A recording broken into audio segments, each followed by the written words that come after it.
네, 글쓰기를 배워보겠습니다. 모든 단어에는 존재 이유가 있어야 된다. 존재 이유가 있어야. 예, 이게 이번 시간에 우리 주제인데요. 윌리엄 스트렁크 2세죠.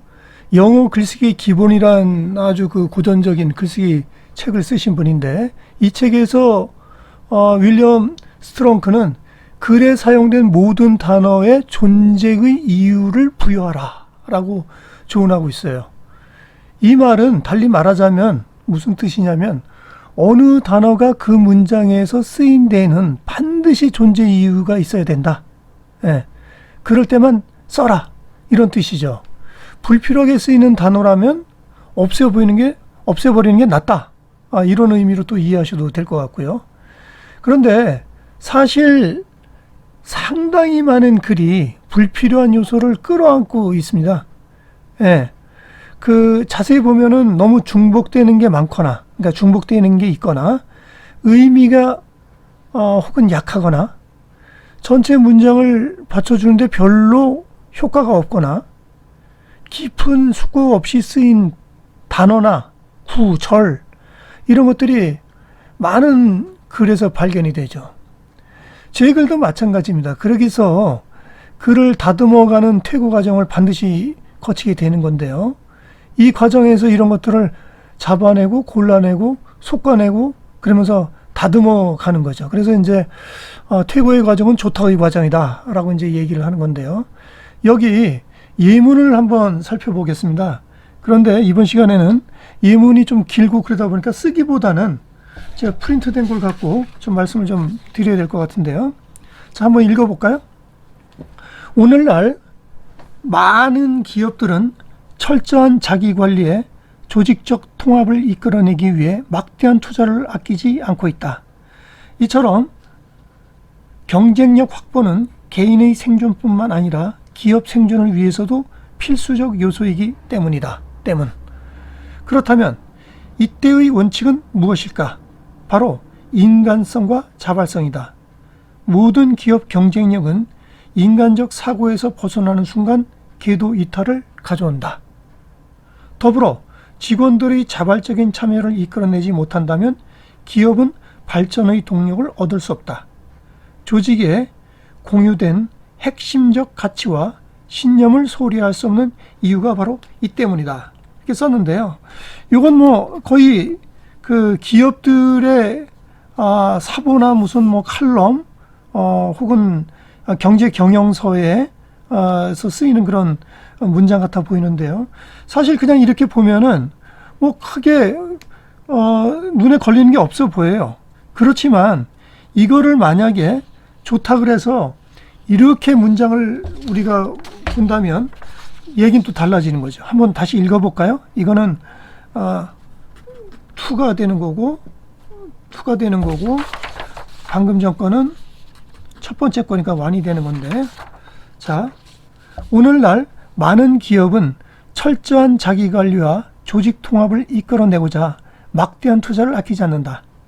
경쟁력 확보는 개인뿐만 아니라 기업 생존의 필수 요소다. 기업 생존을 위한 투자 원칙은 무엇일까? 구성원이 지닌 인간성과 자발성이다.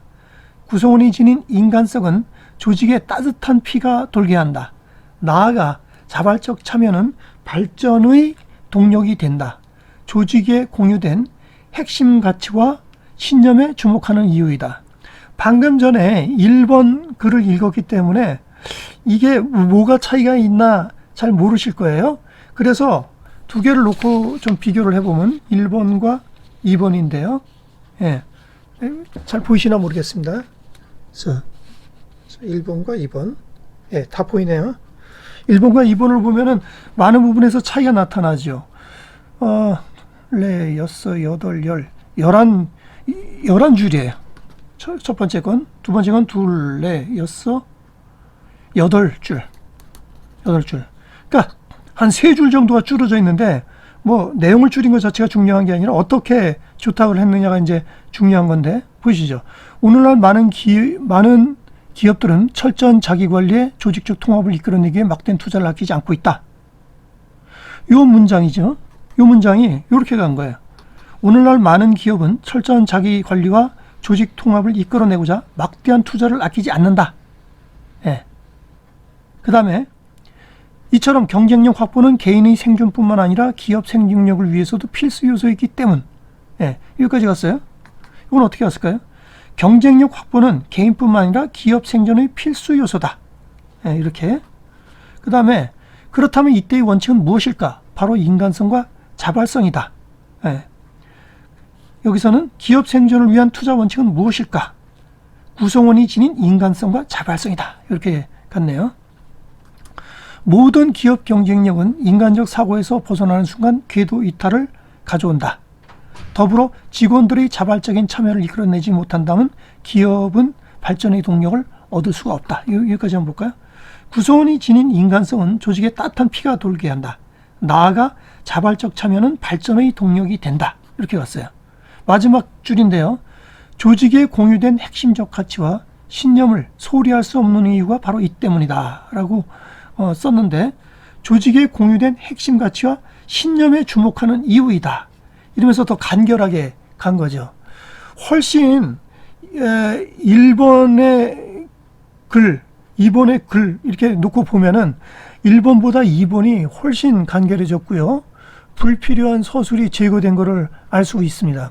이렇듯 모든 단어와 구, 절, 문장 등에는 의미 있는 요소만이 채워져야 합니다.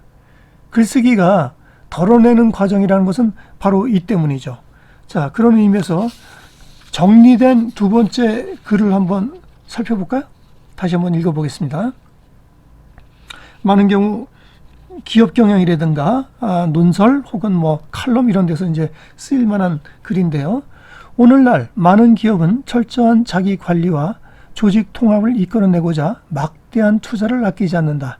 경쟁력 확보는 개인뿐만 아니라 기업 생존의 필수 요소다. 기업 생존을 위한 투자 원칙은 무엇일까? 구성원이 지닌 인간성과 자발성이다. 구성원이 지닌 인간성은 조직에 따뜻한 피가 돌게 한다. 나아가 자발적 참여는 발전의 동력이 된다. 조직에 공유된 핵심 가치와 신념에 주목하는 이유이다.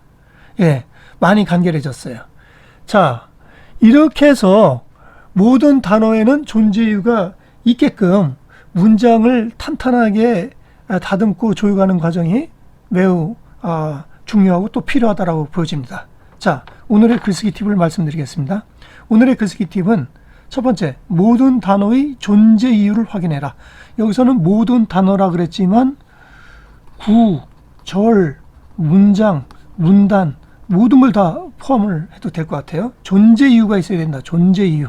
왜 그 단어를 쓰고 왜 구나 절이나 문장이 들어갈 수밖에 없었는지, 들어가야만 하는지 그 이유를 확인해야 되는 거죠. 두 번째, 이렇게 하다 보면은 뭘 얻게 되냐면 간결해져요. 예. 그리고 글은 간결할수록 더 관역에 가서 아주 명확하게 적중을 합니다. 네.